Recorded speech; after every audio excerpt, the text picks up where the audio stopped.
pedangnya, sambil meminta Hyunji untuk mencari perangkat ritual agar bisa membunuh si roh jahat. Saat Hyunji meninggalkannya untuk mencari perangkat tersebut, roh jahat berhasil menerobos pedang Myungchul dan kini masuk ke dalam tubuhnya Myungchul.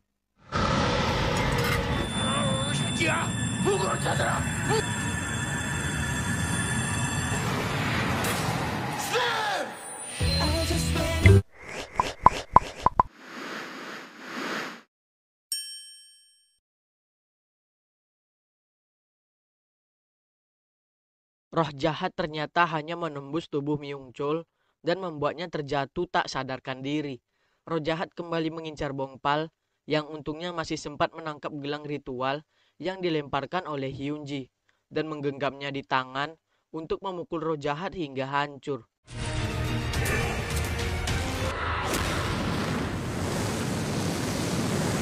Mengira terjadi hal-hal yang tak diinginkan pada Myungchul, Bongpal mulai menangis sembari memanggil-manggil namanya. Tak lama, sambil terkekeh-kekeh, Myungchul membuka matanya dan meminta dibantu untuk duduk. Ia lantas mendekati Hyesung dan memeriksa nadinya. Ternyata ia masih hidup. Tak lama kemudian, detektif Yang ditemani oleh Choi Chun-sang dan Kim In-rang datang ke TKP. Hyunji dan Bongpal tersenyum melihat mereka. Di luar stasiun, Hyesung sempat dirawat lukanya sebelum akhirnya dibawa oleh detektif Yang menuju mobil polisi.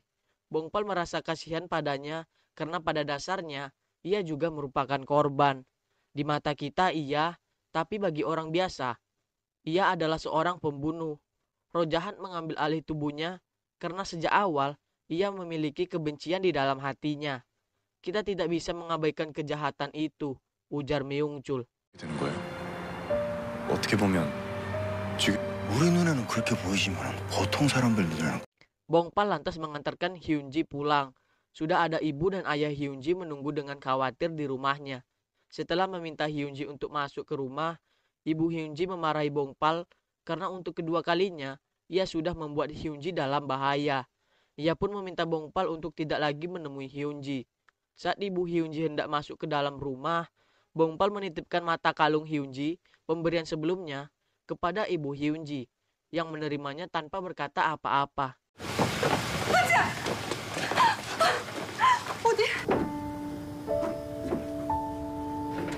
우리 현지한테 마음 있었다면 여기서 그만둬요.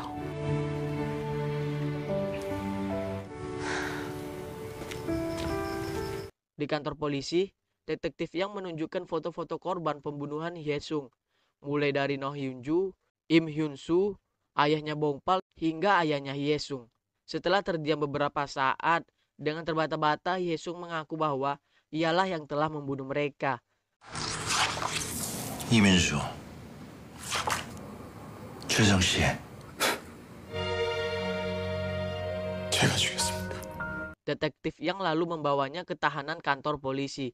Sempat bertemu dengan ibunya, Hyesung tidak berkata apa-apa dan hanya terdiam. Bongpal mendapati Myungchul sedang asik minum-minum di kamar apartemennya. Myungchul mengatakan bahwa itu adalah obat terbaik pasca dihajar oleh hantu. Ia lalu menanyakan mengenai Hyunji, yang dijawab Bongpal bahwa Hyunji jadi pergi meninggalkan Seoul esok hari. Karena Bongpal mengaku tidak sedih, Myungchul pun tertawa senang karena merasa bahwa masing-masing dari mereka memang harus memulai awal yang baru dan hidup layaknya manusia normal. Myungchul juga menambahkan bahwa jarak pasti juga tidak akan memisahkan Bongpal dan Hyunji. 귀신한테 맞은 거는 약도 없느냐? 좀만 기다리세요. 고맙다. 야? 그래. 뭐 너네들이 잠깐 떨어진다고. Esok harinya, Ibu Hyesung menjenguk Hyesung di tahanan. Ibunya ingin membicarakan masalah Hyesung yang dirasuki oleh roh jahat saat ia melakukan pembunuhan tersebut. Namun Hyesung merasa bahwa memang pada dasarnya ia bersalah karena hatinya juga ingin melakukan hal tersebut. Sambil beranjak pergi, ia meminta agar ibunya tidak usah datang lagi menjenguknya karena akan melukai hatinya. Ibu Hyesung menolak dan menjawab bahwa ia pasti akan datang setiap hari untuk Hyesung. 네가 그런 거 아니잖아. 제 마음이 사람들을 죽인 겁니다. 매일 오마 살 때까지 계속 올 거다. 네가 날 만나. Sementara itu, sambil menunggu orang tua dan pegawai jasa pindah rumah usai memasukkan barang-barang mereka ke truk, Hyunji menelpon Bongpal untuk berpamitan. Ia minta Bongpal agar memahami sikap ibunya, dan Bongpal mengatakan bahwa ia tidak mempermasalahkan hal tersebut. Aku tidak ingin pergi, ujar Hyunji. Aku ingin bersamamu. Aku pun juga demikian, balas Bongpal.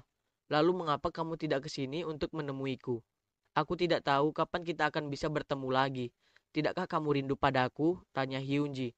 Aku rindu padamu, jawab Bongpal.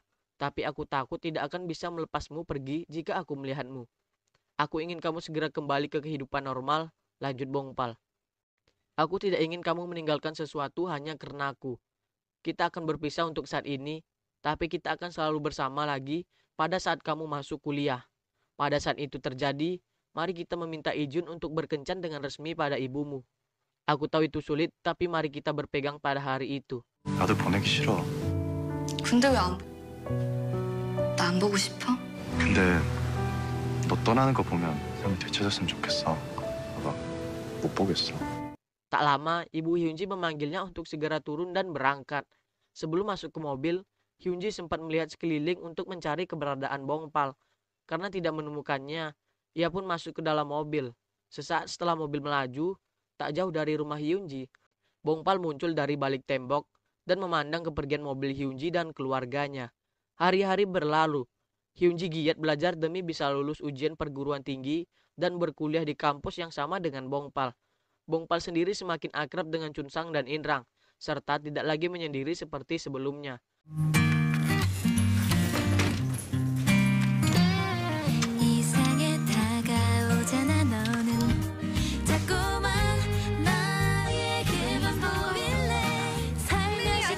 Hingga akhirnya hari pengumuman ujian tiba.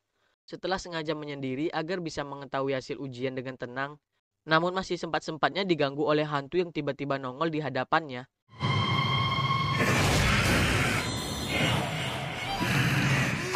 저리 꺼지라고!